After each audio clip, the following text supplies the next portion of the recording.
लड़ना होता है, क्योंकि जब तक पूंजी पर व्यक्तिगत एकाधिकार है तब तक इस लड़ाई को जारी रखना आवश्यक है। दूसरा तरीका है इस लड़ाई के डायमेंशन को, फलक को और ज़्यादा बढ़ाना, इसकी फौज को और ज़्यादा बढ़ाना। इसलिए कि शोषण केवल मजदूर का नहीं होता, मजदूर सीधे शोषण में है, लेकिन शोषण और लूट जो है उन सारे शोषित समुदायों की भी होती है। उनके लिए भी लड़ना हमारा काम है, भले ही वो तकनीकी रूप से परिभाषा में मजदूर नहीं है, लेकिन वो पूंजीवादी शोषण के शिकार है। वो किसान है, वो खेत मजदूर है, वो महिलाएं हैं, वो बेरोजगार नौजवान है, जिससे CITU ये मानती है कि ये वो मजदूर है जिसे रोजगार नहीं मिला। बेरोजगार वो है जो बेरोजगार ऐसे श्रमिक हैं जिन्हें रोजगार करने का मौका नहीं मिला, तो वो भी श्रमिक है। इन सारे शोषितों को भी इकट्ठा करना है और इसके साथ साथ नस्ल के आधार पर, वर्ण के आधार पर, जात के नाम पर, धर्म के नाम पर, भारतीय परिवेश में तो ये और भी ज़्यादा महत्वपूर्ण है कि यहाँ पर जातिगत शोषण के नाम पर हमारा एक बहुत बड़ा हिस्सा है जो पूंजीवादी शोषण का भी शिकार हो रहा है, सामंती शोषण का भी शिकार हो रहा है। और जब तक इन दोनों तरीके के शोषण के खिलाफ एक साथ नहीं लड़ा जाएगा तब तक उनके शोषण की समाप्ति नहीं होगी। जैसे कहा जाता है ना कि अगर एक जगह भी अंधेरा कायम है तो दुनिया की कोई भी रोशनी सलामत नहीं है। अगर समाज में एक जगह भी शोषण कायम है तो मजदूर वर्ग कितना भी संघर्ष कर ले उसकी उपलब्धियां सलामत नहीं रहेंगी। अगर ये जाति और वर्ण और लैंगिकता के आधार पर होने वाला स्त्रियों का, आदिवासियों का, दलितों का, गरीब जातियों का शोषण समाप्त नहीं होता, जाति के नाम पर होने वाला शोषण समाप्त नहीं होता। दूसरा काम ये भी करना पड़ेगा, अपने शोषण के खिलाफ लड़ना, मुनाफे में अधिकतम हिस्सा लेकर पूंजीवाद को चुनौती देना, अपने संघर्षों के आयाम का विस्तार करना। और तीसरा तरीका है, और वो जो अपने जितने भी तरीके के शोषण है उन सबके खिलाफ भी लड़ना और अपने संघर्ष के आयामों का भी विस्तार करना। क्योंकि ये जो राज करने वाले लोग हैं, ये जो लूटने वाले लोग हैं, वो केवल डंडे की बूते पर राज नहीं करते हैं, वो दिमाग पर भी राज करते हैं, वो अपना वैचारिक वर्चस्व भी कायम करते हैं। इसलिए विचारधारा के मोर्चे पर भी काम करना पड़ेगा, क्योंकि आजकल जब बताने के लिए कुछ नहीं होता, जब जनता बहुत ज़्यादा परेशान होती है, तो उस वक़्त उसकी लड़ाई से उसका ध्यान भटकाने के लिए फिर वही किया जाता है जो नरेंद्र मोदी पिछले 5-7 दिन से पूरे देश भर में कर रहे हैं। हिंदू मुसलमान खेल रहे हैं, मंगलसूत्र खेल रहे हैं, ऐसे झूठ बोलने जा रहे हैं, क्योंकि उनके पास अपनी उपलब्धियों के नाम पर बताने के लिए कुछ भी नहीं है। तो वो लोगों से चाहते हैं कि वो घंटा बजाते रहें, लड़ते रहें आपस में। ये जो है, ये बहुत जैसे जैसे जितना भी तेजी के साथ जनता के बीच में विभाजन बढ़ता है, वैसे ही उतनी ही ज़्यादा लोगों की तकलीफें भी बढ़ती हैं और लूटने वाले को अपना राज करने का भी मौका मिलता है। तुलसीदास ने लिखा है ना कि जाको प्रभु दारुण दुख देई ताकि मत पहले हले। इसमें प्रभु का मतलब है, हमारे यहाँ पर हिंदी भाषा में प्रभु का अर्थ होता है मालिक। तो उन्हीं मालिकों के हाथ में सारा मीडिया है, उन्हीं के हाथ में सारे मठ हैं, उनके महंत हैं, उनके अपराधी हैं, उनके पुलिस और प्रशासन के तंत्र हैं। तो वो पूरे के पूरे प्रभु तंत्र जो है वो लोगों की मति को हरने का काम करना होगा। और इसीलिए हमारे भोपाल के एक बहुत मशहूर शायर हुए हैं, उनकी बात को याद रखना होगा, हमारे देश के मजदूर आंदोलन को। और उन्होंने एक गज़ल कही थी जिसपे से उनके 3 शेर मैं आपके बीच में रख रहा हूँ। उन्होंने कहा था कि ये दाढ़ियाँ, ये तिलकधारियाँ नहीं चलती, मतलब धर्म के नाम पर सियासत नहीं चलती। ये दाढ़ियाँ, ये तिलकधारियाँ नहीं चलती, हमारे अहद में मक्कारियाँ नहीं चलती। अहद का मतलब होता है युग। ये दाढ़ियाँ, ये तिलकधारियाँ नहीं चलती, हमारे अहद में मक्कारियाँ नहीं चलती। कबीले वालों के सर जोड़िए मेरे सरदार, सरों को काट के सरदारियाँ नहीं चलती। और आखिरी शेर था उसका कि जनाबे कैफ ये दिल्ली है मीरो गालिब की, यहाँ किसी की तरफदारियाँ नहीं चलती। और आज वही तरफदारियाँ चल रही हैं। किन की चल रही हैं इसके बारे में थोड़ा सा जायजा अपन लोग और लेंगे।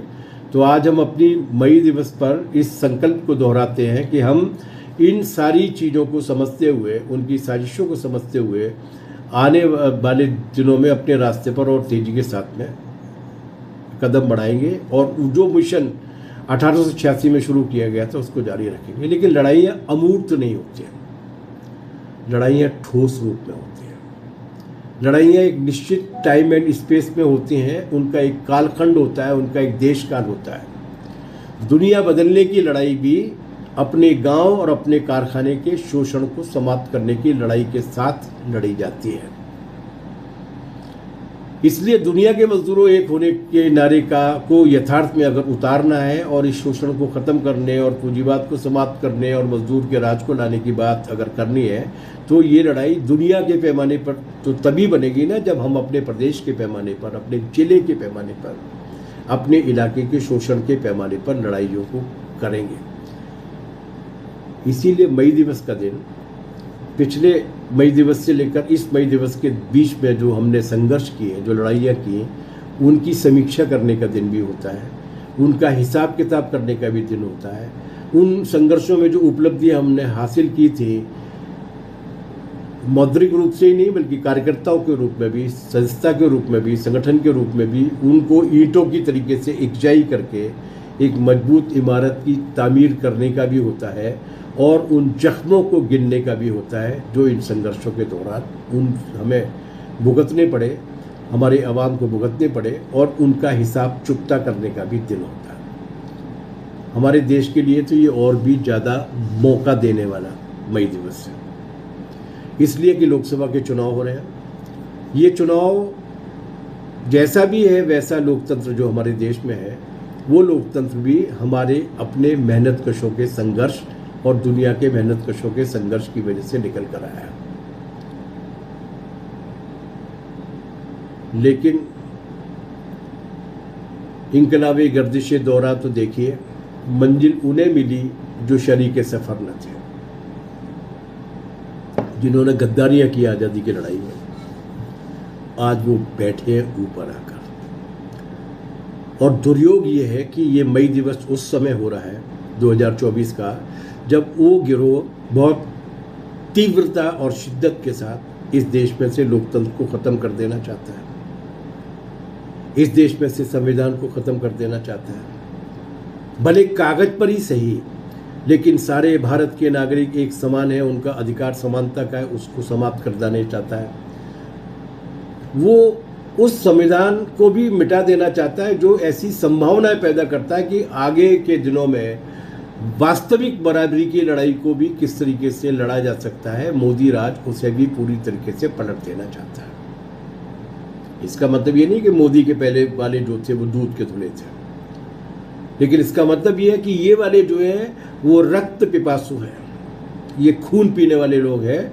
और ऐसा हिंदुस्तान में पहली बार हुआ है जब धनपशु और घोर अंधकार के पिशाच जो इस देश की सभ्यता ने, समाज ने, साहित्यिक, सांस्कृतिक, सामाजिक, राजनीतिक चेतना के रूप में जो भी कुछ विकसित किया था, उस घोर अंधकार के पिशाच गलवैया करके राज में बैठ गए हैं और जो थोड़ी बहुत प्रकाश, थोड़ी बहुत रोशनी थी उसको भी हम लोगों से छीन लेना चाहते हैं।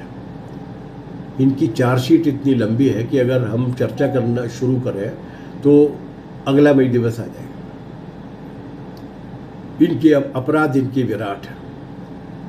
इनके बारे में CITU के नेता जो हमारे मैदानों में काम करते हैं, संघर्षों में काम करते हैं, वो आपके बीच में बोलते रहते हैं, मैं उसको दोहराऊंगा नहीं। हमारी CITU का एक अखबार भी निकलता है, महीने में एक बार आता है, जिसका नाम है C2 मजदूर, अंग्रेजी में आता है, उसका नाम है द वर्किंग क्लास। उसमें भी इसके ब्यौरे छपते रहते हैं। इसलिए मैं आप लोगों से यही निवेदन करूंगा कि आप C2 मजदूर को पढ़ें। यहाँ केवल संक्षेप में अपन लोग देखना चाहते हैं कि जो जिंदगी के ज़्यादा बड़े आयाम हैं उन पर इन्होंने क्या किया, जिसका हिसाब हमें चुकता करना है। 1948 में एक कॉन्फ्रेंस हुई थी, उसके पहले 1927 में एक लेबर कॉन्फ्रेंस हुई थी, और ये तय हुआ था कि भाई जो कारखाने में काम करने वाला या मेहनत करने वाला जो मजदूर है उसके लिए कम से कम एक मिनिमम वेज की, न्यूनतम वेतन की गारंटी तो होनी चाहिए। आज़ादी के बाद एक कमेटी बनी जिसने एक डॉक्टर को नियुक्त किया। उस डॉक्टर से पूछा कि एक इंसान की जिंदा रहने के लिए उसके शरीर में कितना भोजन जाना चाहिए, कितनी कैलोरीज जाना चाहिए। उसके बाद एक न्यूनतम वेतन का कानून बना 1948, मिनिमम वेजेज एक्ट। उसके बाद मजदूरों ने लड़ाई लड़ी और उसमें ये आधार बना कि उसके पास कम से कम इतना मकान होना चाहिए, उसके पास पूरे वर्ष भर में इस्तेमाल करने के लिए 4 व्यक्ति के परिवार को इतना कपड़ा होना चाहिए, इतनी कैलोरी खाना मिलना चाहिए और बाकी की ज़रूरतों को पूरा करने के लिए 25% और मिलना चाहिए। उसके बाद संघर्ष जारी रहे और 1985 में जाकर CITU की एक यूनियन थी रेप्टाकोस ब्राइट की, एक FMRI ने उसमें संघर्ष किया और उसके बाद 1992 में एक बार सुप्रीम कोर्ट ने फैसला और दिया और उसमें ये राय बनी कि नहीं, कम से कम इतना न्यूनतम वेतन तो होना ही चाहिए। उस जमाने में जो न्यूनतम वेतन तय किया गया था, मिनिमम वेजेस एक्ट के लागू होते वक्त जो क्राइटेरिया तैयार किया गया था, अगर उसके हिसाब से हम गणना करते हैं तो कम से कम 50-52 हज़ार रुपया न्यूनतम वेतन इस देश के मजदूर को मिलना चाहिए, जो आज़ादी के एक साल बाद फॉर्मूला तय किया था। आज लेकिन हम अभी मांग कर रहे हैं कि जो अकुशल श्रमिक हैं उनको कम से कम 26,000 रुपये का न्यूनतम वेतन तो मिलना चाहिए। सरकार क्या कर रही है? इसने जो भारतीय श्रम सम्मेलन का जो फैसला है, इसने सुप्रीम कोर्ट का जो फैसला है उस पर विचार करने से भी मना कर दिया। उनने तय किया 176 रुपये 2017 में, फ्लोर वेज जिसको कहा गया, और 2023 में मतलब पूरी 6 साल गुजर जाने के बाद उसमें केवल 2 रुपए की बढ़ोतरी की, 176 से 178 रुपए कर दिया फ्लोर वेज। तो पहला सवाल यह है कि ये जो वेतन है ये असल में वो मूल्य है जो मजदूर ने अपनी श्रम के साथ पैदा किया, उसमें उसको हिस्सा क्या मिला? 6 साल में 2 रुपए की बढ़ोतरी। यही वो मुनाफा है, यही वो खून है मजदूरों का जिसे निचोड़ कर बहुत बड़ी तिजोरियों में भरा जाता है। हम 26 रुपए की मांग कर रहे हैं। 2022-23 का एक सर्वे है, उसका ये कहना है कि अगर उसको एक कैजुअल मजदूर का औसत दैनिक वेतन जो उसको मिल पाता है वो 400 रुपये के आसपास है, और अगर उससे पूरे 30 दिन भी काम मिल जाता है तो भी वो 12,000 रुपये के आसपास ही कमा पाता है। जबकि महिलाओं की हालत तो और भी ख़राब है, उनको तो 8,500 रुपये के आसपास मिलता है। वो जो कहते हैं ना आत्मनिर्भर और स्वरोजगार करो, उसमें भी जो काम करने वाले लोग हैं उनकी भी औसत कमाई जो है वो 13,000 से ऊपर नहीं है। किस तरीके से जीवन काटते, और स्वरोजगार वाली महिलाओं की हालत तो और खराब है, 5,500 भी है। कितना कमाते होंगे, और जितना कमाते हैं उसके आधार पर किस तरीके से जिंदगी काटते होंगे। ये वो सरकार है जिसने मिनिमम वेजेस एक्ट के कानून को ही स्थगित कर दिया, जिसने ईज ऑफ डूइंग बिजनेस के नाम पर धंधा करने में विदेशी कंपनियों को आसानी हो, कोई बाधा नहीं आए, इसके लिए नाम पर सारे श्रम कानून थे, उस सारे के सारे श्रम कानूनों को ख़त्म करके 4 लेबर कोड बना दिए, जिनमें से इसके मिनिमम वेजेस न्यूनतम वेतन को तय करने वाले कानून को भी ख़त्म कर दिया। जबकि ये बहुत कम कर्मचारी थे। इस देश में कुल मिलाकर 21% कर्मचारी ऐसे हैं जो नियमित या वेतन भोगी कर्मचारी हैं, प्राइवेट इधर उधर सब जोड़ जाड़ के। व्यवधान के लिए माफी कीजिए। बाकी जो है उनमें से 57% खुद कर रहे हैं, ठेला चला रहे हैं, कोई छोटी दुकान खोल के बैठे हैं, दर्जी का काम कर रहे हैं, और बाकी के 57 के बाद जो 22% है, उन 22% जो है वो कैजुअल वर्कर्स हैं। तो ये न्यूनतम वेतन भी मिलता किनको? 21% कर्मचारियों को। लेकिन एक बार अगर कोई फॉर्मूला बनता तो बाकी को भी होता। उन्होंने इस बात को मांग नहीं की। उन्होंने 1992 के सुप्रीम कोर्ट के फैसले को भी नहीं माना, और उन्होंने अपनी कॉरपोरेट कंपनियों को खुश करने के लिए उसको पूरी तरीके से ख़त्म कर दिया। अब तो वो उन लेबर कोर्ट के जरिए यूनियन बनाने का और मांग पत्र देकर अपनी मांगों पर चर्चा करने का, जिसको हम कलेक्टिव बार्गेनिंग का राइट कहते हैं, उसको भी ख़त्म कर देना चाहते हैं। मैंने आपसे पहले ही कहा कि जो रोजगार के संबंध है उनमें भी बहुत बुनियादी बदलाव है। 8 घंटे काम नहीं है, वीकली ऑफ नहीं है, बाकी की छुट्टियां भी नहीं है। कानून की किताबों में भले ही लिखी रही हो वो वर्षों तक, लेकिन व्यवहार में वो नहीं आती। और इसके लिए, और उसके बाद एक और योजना थी कि वेलफेयर स्कीम्स आएंगी, कल्याणकारी योजनाएं आएंगी, सोशल सिक्योरिटी आएगी। उनकी हालत क्या है? उन्होंने ज़्यादातर सोशल सिक्योरिटीज़ को, चाहे वो कोयले में थी, चाहे वो आयरन ओर में थी, चाहे वो खदानों में थी, चाहे वो चूना में थी, जितनी भी थी, बीड़ी में थी, इन सबको भी उन्होंने लगभग पूरी तरीके से जो लाभ प्रदान करते थे उनको भी इससे पूरी तरीके से वंचित कर दिया है। और जो सेस इकट्ठा किया जाता तो सेस को भी अब उन्होंने बंद कर दिया है, और जिसके नतीजे में जो थोड़ा बहुत सोशल सिक्योरिटी मिला करती थी वो भी अब लगभग ख़त्म जैसी हो गई है। और अब तो वो ईपीएफ और ईएसआई जैसी योजनाओं को भी, जो अपने आप में भी कोई पूर्ण योजना नहीं थी लेकिन कुछ राहत तो देती थी, उनको भी समाप्त कर दिया। रोजगार तो भयानक है। नया रोजगार, नई बेरोजगारी, मतलब रोजगार की हालत तो भयानक है ही। नई बेरोजगारी जो पैदा हो रही है वो तो हो ही रही है, लेकिन जो 2013 से 2022 के बीच में पब्लिक सेक्टर में, सेंट्रल गवर्नमेंट के पब्लिक सेक्टर में 3 लाख के आसपास रोजगार कम हुआ है और ठेका मजदूरों की संख्या बढ़ी है। आप बैंक में चले जाइए, आप सरकारी जो इसेंशियल जो सर्विसेज है, चाहे वो पानी पिलाने वाली हो, चाहे वो रोड बनाने वाली हो, चाहे वो बिजली देने वाली हो, इनमें अस्थायी कर्मचारियों की, ठेका कर्मचारियों की संख्या बढ़ रही है, बाकी लोगों की संख्या घट रही है। और निजीकरण करने के बाद एक और बड़ी समस्या पैदा हुई है, क्योंकि निजी क्षेत्र में किसी भी तरीके का, निजी क्षेत्र में या ठेका मजदूरी में किसी भी तरीके का आरक्षण नहीं है। और अब तो वो सेना की नौकरी में भी अग्निवीर लेकर आ गया। उसको भी ठेकेदार से, मतलब फिक्स टर्म एम्प्लॉयमेंट को उन्होंने अगर लागू किया है तो सेना में लागू किया है, 4 साल तक रहेगा। नतीजा यह है कि आज भारत एक ऐसी स्थिति में पहुंच गया है जहां गवर्नमेंट और पब्लिक सेक्टर के क्षेत्र में एम्प्लॉयमेंट केवल 3.5% से कुछ ज़्यादा है। पूरी दुनिया में सबसे कम लोग हमारे यहाँ पर पब्लिक सेक्टर या गवर्नमेंट सेक्टर में काम करते हैं। अर्जेंटीना जैसे देश में ये 17% है, ब्राज़ील में 12.5% है, चीन में 28% है, अमेरिका में भी ये 13.5% है, ब्रिटेन में 21.5% है, रूस में 40% है, क्यूबा में 77% लोग हैं जो गवर्नमेंट या पब्लिक सेक्टर में काम करते हैं, और हमारे यहाँ वो घट कर रह गई है केवल 3.5% के आसपास। इसका नतीजा क्या निकलता है?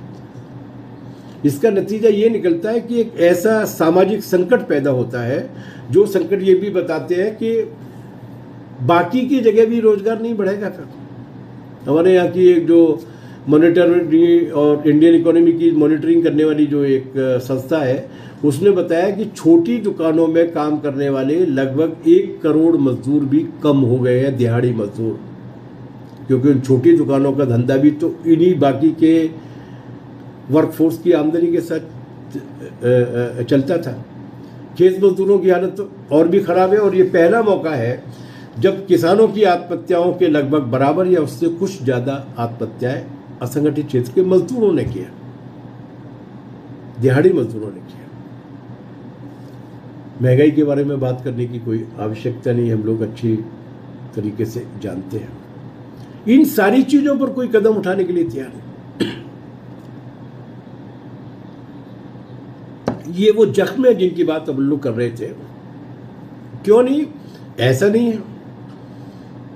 इस देश में 2 बड़े लोग हैं, 2 धन पशु हैं, तो सबसे बड़े पूंजी के सांड हैं, और उनके 24 भाई लोग और हैं। कुल मिलाकर 26 लोग इस देश में ऐसे हैं जिन्होंने इस देश की पूरी संपत्ति के एक बड़े हिस्से पर कब्जा कर लिया है। मैं केवल 2 का उदाहरण आपको दे रहा हूँ। एक है मोदी के गार्जियन गौतम अडानी साहब, उन्होंने एक दिन में 42,000 करोड़ रुपया, मतलब हर घंटे 1,750 करोड़ रुपया कमाकर दुनिया में कमाई का विश्व रिकॉर्ड कायम किया। ये अविश्वसनीय लगता है लेकिन उन्होंने कमाया। आज भी उसी रफ्तार से, लगभग उसी रफ्तार से कमाई जा रही है। जब कोरोना की महामारी फैली हुई थी, जब 4-5 करोड़ लोग भारतीय हजारों किलोमीटर की पदयात्राएं करते हुए देश के एक कोने से दूसरे कोने की ओर जाते थे, उस वक्त ये जो मोदी के भाई साहब है बड़े वाले, मुकेश अंबानी, वो हर घंटा 90 करोड़ रुपया कमा रहे थे।